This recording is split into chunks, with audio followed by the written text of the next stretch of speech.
नमस्ते दोस्तों, आशा करती हूँ आप ठीक होंगे, स्वस्थ होंगे। तो चलिए, आज व्याकरण में हमारा अगला विषय है, अगला और तीसरा विषय विशेषण। विशेषण की आज हम परिभाषा, विशेषण के भेद, उपभेद सब कुछ पढ़ने वाले हैं। तो चलिए, आइए शुरू करते हैं विशेषण। विशेषण जो शब्द किसी संज्ञा या सर्वनाम की विशेषता बताते हैं उसे हम विशेषण कहते हैं। संज्ञा या सर्वनाम की विशेषता बताने वाले शब्दों को विशेषण कहते हैं। दोबारा से रिपीट कर दिया है।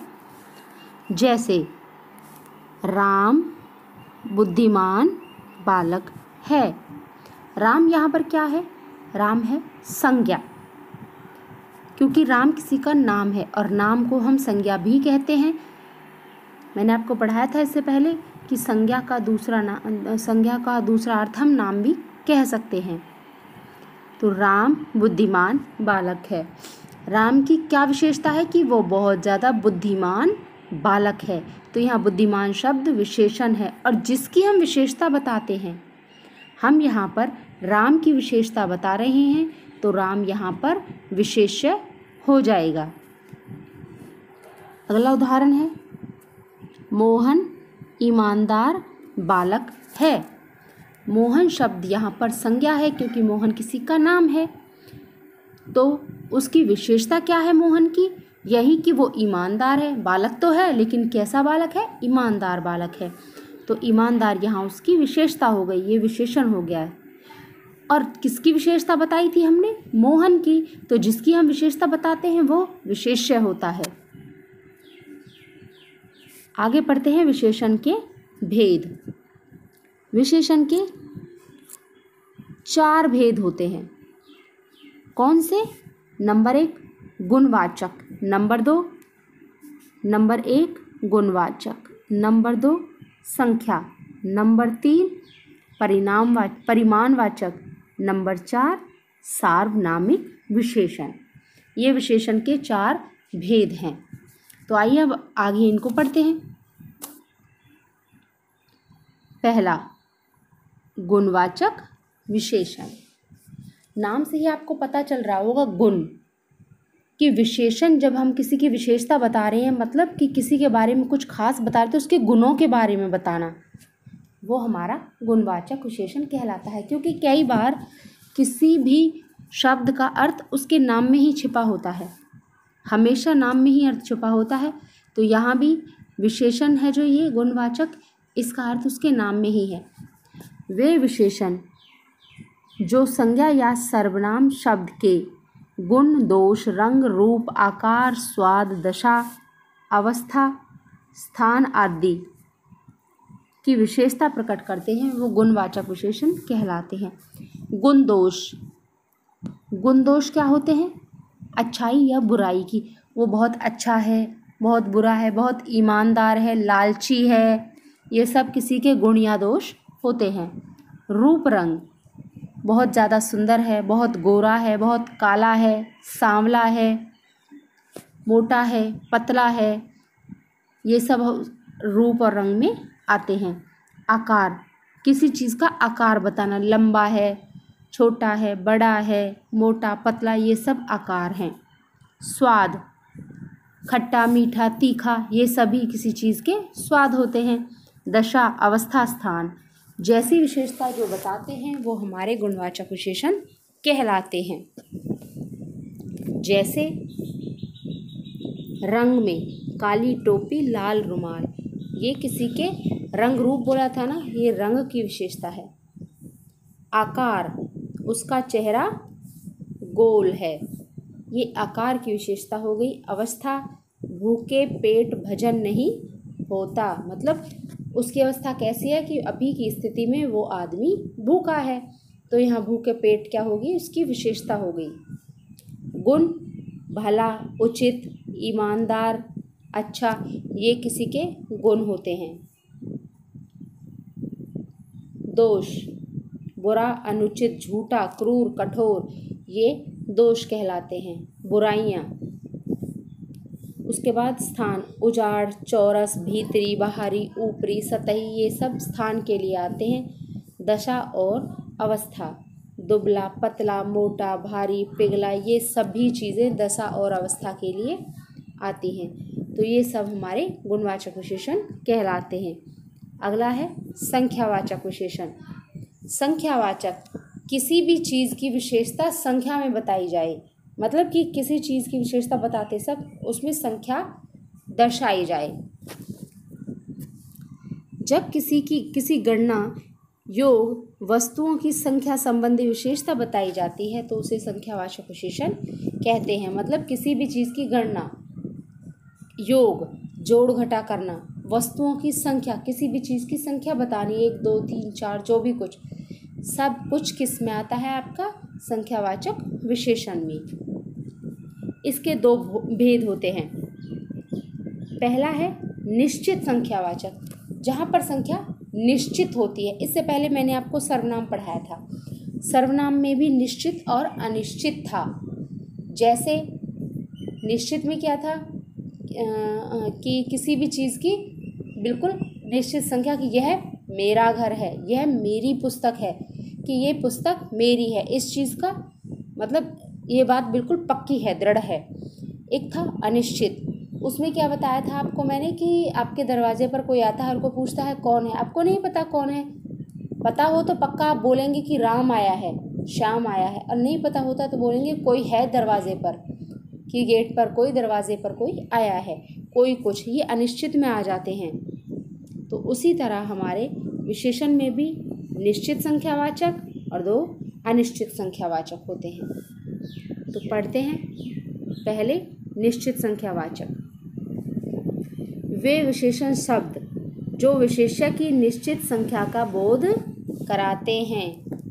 वो विशेषण शब्द जो विशेष्य की, विशेष्य कौन होता है? जिसके बारे में कोई अच्छाई बुराई कुछ भी विशेषता बताई जा रही है, वो विशेष्य, उसकी निश्चित संख्या बताते हैं, वो आपके निश्चित संख्यावाचक विशेषण कहलाते हैं। उदाहरण देखिए, 5 लड़के, 2 छात्र, दर्जन, हजारों, 100, 25, ये सब आपके निश्चित में आते हैं कि गिनतियाँ निश्चित होती हैं, गिन सकते हैं हम इन चीज़ों को। पहला है मेरी कक्षा में 40 छात्र हैं। मेरी कक्षा किस चीज़ की विशेषता बता रहे हैं? यहाँ पर कक्षा की। जो एक कक्षा शब्द है यहाँ, ये विशेष्य है। इसकी क्या विशेषता है कि उसमें कितने छात्र हैं? 40। ये जो 40 शब्द यहाँ पर आया है, ये 40 शब्द एक निश्चित संख्यावाचक विशेषण है। अगला है डाल पर 2 चिड़िया बैठी हैं। डाल क्या है? यहाँ पर डाल की विशेषता बता रहे हैं, तो विशेष्य है डाल। उसकी विशेषता क्या है कि उस पर चिड़िया बैठी हैं, और वो भी कितनी? 2 चिड़िया। यहाँ गिनती हो गई विशेषण की कि 2 चिड़िया कितनी है संख्या में? 2 हैं। तो ये आपका निश्चित संख्यावाचक विशेषण होता है। दूसरा है अनिश्चित संख्यावाचक। वे विशेषण शब्द जो विशेष्य की निश्चित संख्या का बोध नहीं कराते हैं, वो अनिश्चित संख्यावाचक विशेषण कहलाते हैं। जो विशेषण की विशेष्य की निश्चित संख्या का बोध नहीं कराते, जैसे लाखों, सैकड़ों, कम, अधिक, कुछ। उदाहरण देखिए, कक्षा में बहुत कम छात्र उपस्थित थे।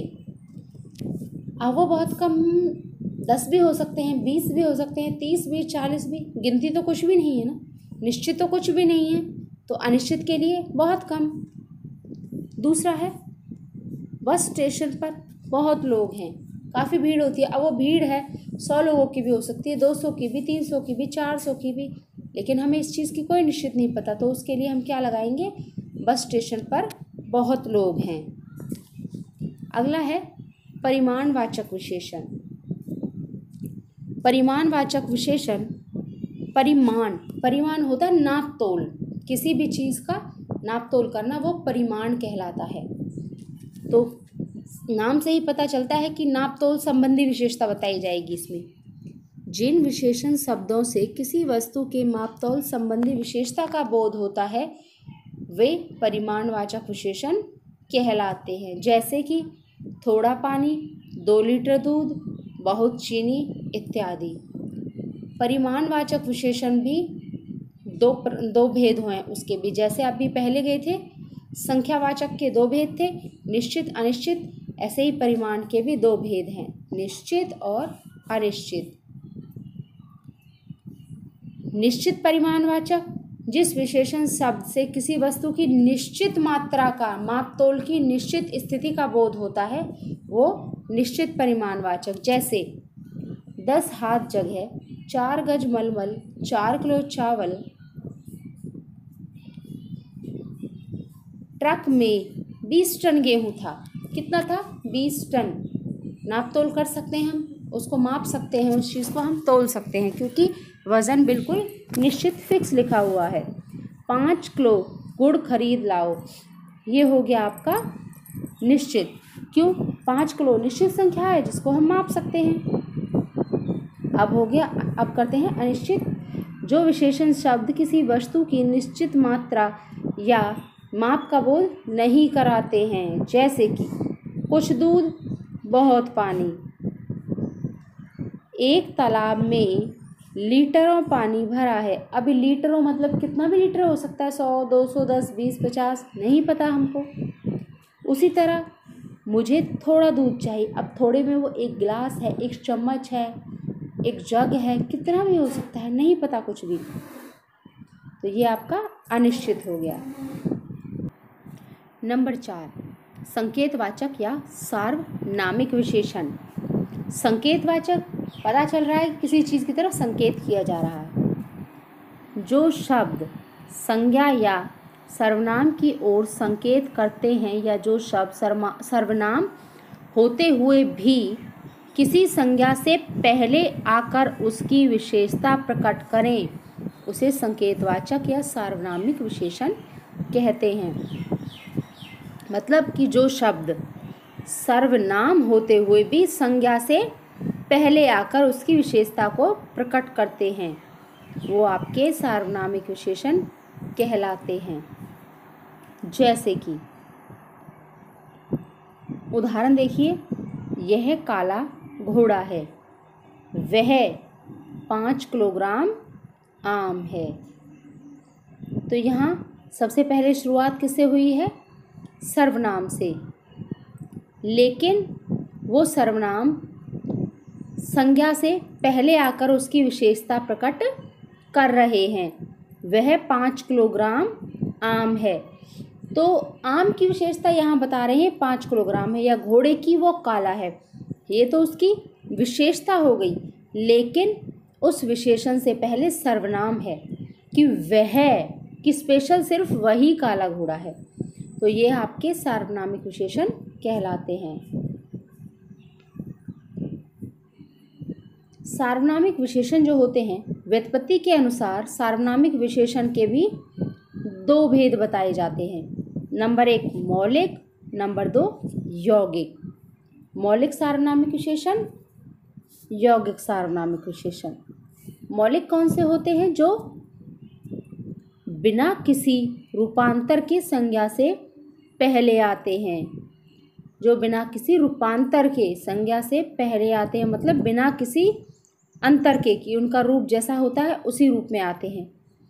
जैसे यह घर, वह लड़का, कोई नौकर इत्यादि। उससे आगे है यौगिक सार्वनामिक विशेषण, जो मूल सर्वनाम में प्रत्यय लगाने से बनते हैं। वो आपके वो क्या कहते हैं, यौगिक सार्वनामिक विशेषण कहलाते हैं। ऐसा आदमी, कैसा घर, जैसा देश इत्यादि, ये आपके यौगिक सार्वनामिक विशेषण कहलाते हैं। तो आज के लिए बस इतना ही दोस्तों। अगर आपको वीडियो अच्छी लगती है तो लाइक, शेयर, सब्सक्राइब करना मत भूलिएगा, ताकि आपके और दोस्तों को भी ये वीडियो मिल सके। और अगर आपको किसी भी चीज़ में कोई समस्या आती है तो आप मुझे, कोई भी प्रॉब्लम है तो आप मुझे कमेंट कर सकते हैं, मैं आपके कमेंट का बिल्कुल जवाब दूंगी। एंड आखिरी बात, जो नीचे बेल का आइकन होता है आप उसको ज़रूर प्रेस कीजिएगा, क्योंकि मेरी आने वाली जो वीडियोज़ हैं उनका नोटिफिकेशन भी आपको मिलता रहे। तो दोस्तों आज के लिए बस इतना ही। धन्यवाद।